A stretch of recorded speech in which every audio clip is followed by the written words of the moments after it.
Hey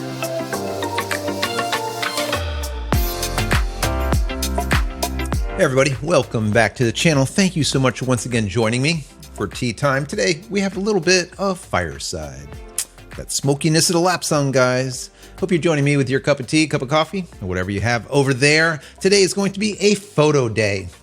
This is kind of like a VR, I suppose, to an article that I read over at Petapixel, and it was by Jaron Schneider, I believe his name was. And it was very interesting. It made me think a little bit about how it used to be, the old days, I guess you would say, of photography, when you would go to a photography store and see all the cameras and the equipment and test everything. And you would bring in a lens and just put it onto one of their bodies and test it out, see what it looks like, right? And be able to try all kinds of products. And then you would have a lot of the different manufacturers. They would send their representatives. They would come in and they would bring gear, maybe new gear, and allow you to test it out to see if you like it. Maybe you could bring in a card, an SD card, or at the time, a CF card, and fire off some shots and then bring them back home and see if you liked it. And then later on, buy the camera, or buy whatever equipment it is that that representative brought in. Maybe it's some lighting gear or whatever. Well, those times are pretty much gone. The reps do not show up at these photography stores anymore. One of the reasons is there is no photography stores. And the ones that there are, it just seems like they've just moved away from that personal type of customer interaction. You just don't have it anymore. And this article kind of makes me think about those days. What Ricoh is doing here is very akin to what was being done years ago. Before I go any further, I want to say that if you haven't downloaded any of my ebooks as of yet, go pick them up. Go over to JCristina.com/books. Once again, JCristina.com/books. 10 tips at making tack sharp images. There's something in that book for everyone. Doesn't matter if you're an amateur, a pro-am, or a professional, you're going to glean something from that book. Also, I have this book right here. How to create a digital Fort Knox, backing up your digital life. We all need to back up our digital lives. I have the prologue to that book online also for free. Go check it out over at jcristina.com/books. I want to read this article to you, or some of it, and get your thoughts on it. It has a headline of crowdfunding, limited direct sales, and increased events. It starts out by saying, firstly, the company, this is Ricoh that we're talking about, says that it plans to open direct-to-consumer online stores through a few outlets, including Amazon and PayPal. These stores will sell Pentax products, such as limited edition items, but the company says it is also considering not limiting these stores to selling just Pentax or GR brands. Very interesting. It continues by saying, following its goal to increase the number of contact points with customers, Ricoh says that it will aim to hold regular Pentax fan meetings and hands-on events that have to this point been irregular in their timing. Hands-on events, guys. Hands-on events. What? Really? That is awesome. Anyways, it continues. It expects to expand the number of locations where it will hold in-person meetings as well as increase their frequency. The company will also hold more online meetings. Awesome. Ricoh plans to leverage crowdfunding, which is where its workshop-like manufacturing will be centered. Here, it will provide rare value with limited production runs of products bearing the Pentax and GR brand. Crowdfunding has proven to be successful in Japan for Canon, who has used it to launch some of its experimental cameras like the PowerShot PX as well as the IV REC or the IV Rec. Now, I reported on this a while back when Canon did do, for example, that IV Rec. I looked at it, I'm like, that's just a weird camera, but it's cool.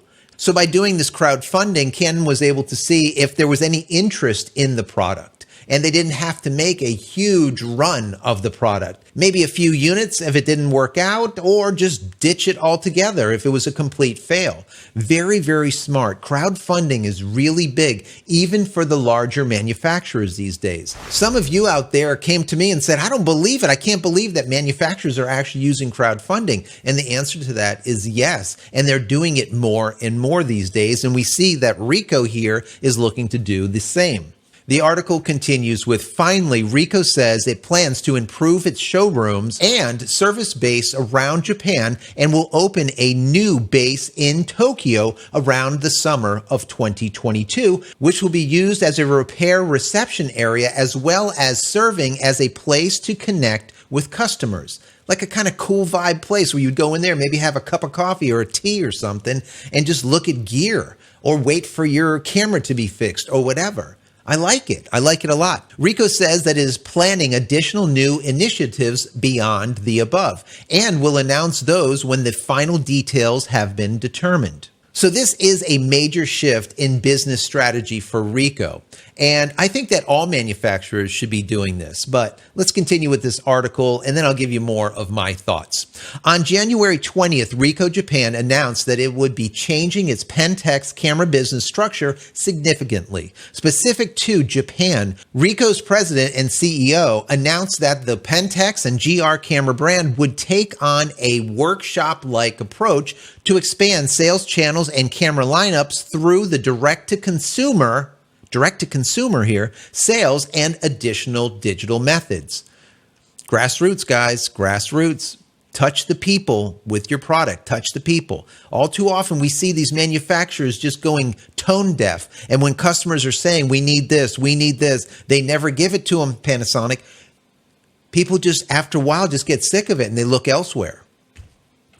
Quote, in order to connect directly with customers and create a snap culture, we will focus on revitalizing the fan community through social media and interacting through offline events to strengthen two-way relationships. Beautiful, guys, beautiful. By directly contacting customers, we aim to reflect customers' feedback in manufacturing more than ever and provide products that are more attractive to customers. Holy crap, the product is actually going to reflect what the customers want? What? That's awesome. This is the kind of stuff that I see Fuji do, and now we're seeing Pentax doing the same thing. Canon, Sony, Nikon, not so much. Panasonic, not at all. Very interesting. Ricoh says it would make its products available directly both online and through select first-party shops in a few locations. At this time, the company still also plans to make its products available through its traditional retail partners. Thank God, right? B&H and Adorama and all the rest of them are probably like, God, we want to make sure that we keep these products in stock and they just don't go all direct to consumer, right?